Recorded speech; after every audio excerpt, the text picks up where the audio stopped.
নলবাৰী জিলাৰ পূব প্ৰান্তস্থিত শ্ৰী শ্ৰী শিৱ মন্দিৰত 3 দিনীয়াকৈ পালন কৰা হয় মহাশিৱৰাত্ৰি পূজা। হিন্দু মুছলমানৰ সম্প্ৰীতিৰ মিলনভূমিত পৰিণত পূব পাগলাদিয়া পাৰ শ্ৰী শ্ৰী শিৱ মন্দিৰ প্ৰাংগণ।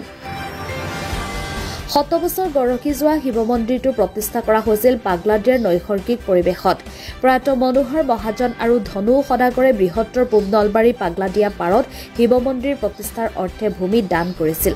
শান্তি সম্প্ৰীতিৰ মিলনভূমি শিৱ মন্দিৰত আজি অৰ্থাৎ 7, 8 আৰু 9 মাৰ্চত 3 দিনীয়া বৰ্ণাঢ্য কাৰ্যসূচীৰে পালন কৰা হয় মহাশিৱৰাত্ৰি।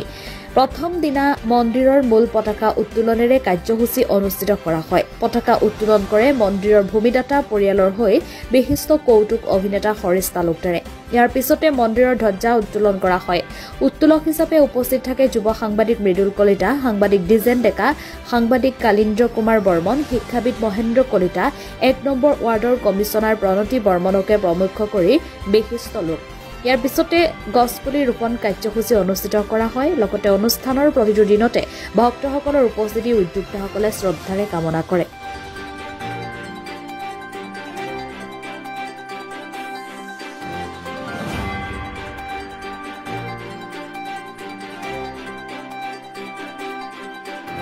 নমস্কাৰ, সকলোকে শিৱৰাত্ৰি শুভেচ্ছা জ্ঞাপন কৰিছোঁ। আচলতে এই পাগলাদিয়া পাৰত যিটো শিৱ মন্দিৰ ইয়াত নিৰ্মাণ হৈ উঠিছে, এটা ঐতিহ্য আছে ইয়াত। আচলতে আমি সৰুতে দেখিছিলোঁ ইয়াত এজন সন্যাসী আহিছিল, ইয়াত এডাল গছ ৰুই পেলাই তেওঁ ইয়াত আছিলে। আৰু তাৰপিছত আমাৰ জীৱন কলিতা নামৰ এজন ব্যক্তিয়ে আজি তেখেত স্বৰ্গগামী হৈছে। তেখেতে ইয়াত মানে আৰু গছ ৰুই পেলাই এখন থানো এটা নিৰ্মাণ কৰিছিল। আৰু তাতে পৰ্যায়ক্ৰমে আজিৰ এই ৰূপ লৈছে। আৰু আজি আচলতে আমাৰ পৰিয়ালৰ ফালৰ পৰা ইয়াত আমাৰ ভূমিদান কৰা হৈছে। আৰু কাৰণ আমি দেখিছোঁ ইমান ধুনীয়া ঠাই পাগলাদিয়াৰ পাৰত ক'তো নাই। আৰু আপোনাৰ জানি সুখী হ'ব যে এই মন্দিৰৰ এটা মাহাত্য আছে। আপুনি যদি মনৰ কামনা ইয়াত পূৰ্ণ হ'ব, আমাৰ এটা বিশ্বাস আছে, আমি তাক মানি আহিছোঁ।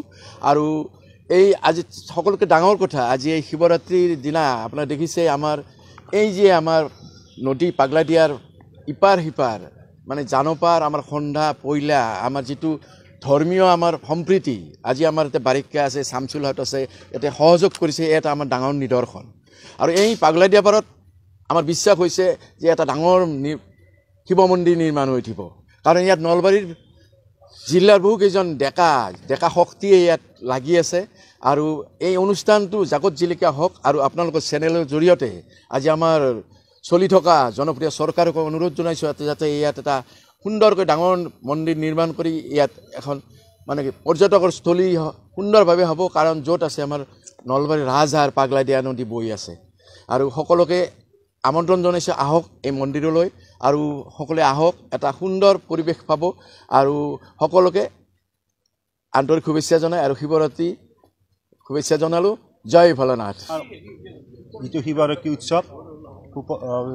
উৎসৱৰ আমি আৰম্ভণি কৰিবলৈ ওলাইছোঁ। যদিও আমাৰ অহাকালি শিৱৰাত্ৰি, আমি আজিৰ পৰাই 3 দিনীয়া কাৰ্যসূচীৰে এই শিৱৰাত্ৰি উদযাপন কৰিবলৈ লৈছোঁ।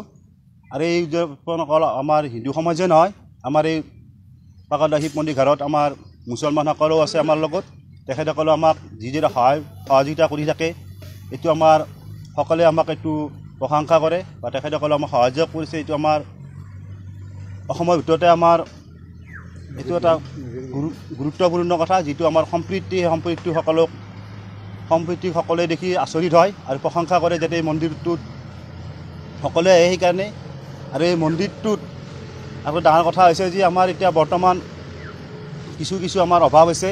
এই অভাৱখিনি যাতে আমি ৰাইজৰ সহযোগ, যিবিলাকে ব্যক্তিগতভাৱে আমাক সহযোগ কৰিব বিচাৰে, তেখেতসকলে আমাক সহযোগ কৰিব পাৰে, যাতে আমাৰ এই মন্দিৰটো আমি এটা ডাঙৰ মন্দিৰত ৰূপান্তৰ কৰিব পাৰোঁ।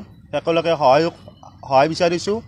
আৰু লগতে আমাৰ চৰকাৰে এইটোৰ প্ৰতি যাতে আমাক সুদৃষ্টি কৰে, তাৰ পৰা আমি আপোনালোকৰ এই মিডিয়াৰ জগতে আমি তেখেতসকলক অনুৰোধ জনাইছোঁ। আমাৰ এই আজিৰ পৰা 7, 8, 9 এই 3 দিনীয়া কাৰ্যসূচীৰে বিভিন্ন কাৰ্যসূচীৰে আমাৰ শিৱৰাত্ৰি পূজা অনুষ্ঠিত কৰিছোঁ। সকলোৱে যাতে আহক এই অনুষ্ঠানটোত, আৰু সকলোৱে অনুষ্ঠানটোত আহি যাতে কেনেকুৱা লাগে আমি যাতে আমি কমিটি কেন্দ্ৰে পৰিচালনা কৰিব পাৰিছোঁনে পৰা নাই, এতিয়া আপোনালোকে চাওক। আমাৰ যদি কিবা ব্যক্তিগতভাৱে ভুল হয় কমিটি এইটো আঙুলি দিব পাৰিব। এইখিনিয়ে আপোনালোকক আমি জনাইছোঁ। পোনপ্ৰথমে আপোনালোকৰ নিউজ চেনেলক মই ধন্যবাদ জনাইছোঁ আৰু এই শিৱৰাত্ৰিৰ ভগৱান মহাদেৱে আপোনালোকৰ ওপৰত কৃপা ৰাখক। এই অনুষ্ঠানটোত আজি প্ৰথম দিন, এই প্ৰথম দিনৰ কাৰ্যসূচীত মোক ইয়াৰে পৰিচালনা সমিতিৰ বিষয়ববীয়াসকলে মোক নিমন্ত্ৰণ জনাইছে আৰু সেই নিমন্ত্ৰণ ৰক্ষা কৰি মই আজি এই অনুষ্ঠানটোত উপস্থিত আছোঁ আৰু প্ৰথম কাৰ্যসূচীটো ভালদৰে সুচাৰুৰূপে পালন হৈ গ'ল। তাৰপিছত আছে বৃক্ষৰোপণ কাৰ্যসূচী, সেইটোৱে ভালদৰে পালন হৈ গ'ল। এতিয়া মই ক'ব বিচাৰিছোঁ কি যে এই অনুষ্ঠানটো কেনেকৈ ভালদৰে গঢ়ি তুলিব পাৰি আৰু সেইখিনি আমাৰ পৌৰসভাৰ ফালৰ পৰা মই আমাৰ চেয়াৰমেনৰ লগত বা আমাৰ শ্ৰদ্ধাৰ কেবিনেট মিনিষ্টাৰ জয়ন্তমল্ল বৰুৱাদাৰ লগত এইখিনি আলোচনা কৰি মই মন্দিৰটো কেনেকৈ উন্নতি কৰিব পাৰি সেইখিনি মই আলোচনা কৰিম। যিমানখিনি পাৰোঁ মোৰ ফালৰ পৰাও সহযোগিতা আগবঢ়াম এইখিনি কৈয়েই। আৰু এইটো আচলতে কথাটো সঁচা কথা, আমাৰ জানপাৰ সন্ধ্যা পৈলা এইখিনি যিখিনি হিন্দু মুছলমান মানুহ আছে এইখিনি সমিল মিলৰ মাজেৰে এই অনুষ্ঠানটো গঢ় দি উঠিছে। ইয়াতে কোনো ধৰ্মীয় সম্প্ৰদায়ৰ হেৰি নাই, সংঘাত নাই। এতিয়ালৈকে বৰ্তমানলৈকে সংঘাত নাই আৰু ভৱিষ্যতেও যাতে সংঘাত নহয় তাৰ কামনা কৰি মই মহাদেৱৰ ওচৰত প্ৰাৰ্থনা জনাইছোঁ। এই অনুষ্ঠানটোৰ লগতে ইয়াৰে কাৰ্যকৰ্তাৰো দীৰ্ঘায়ু কামনা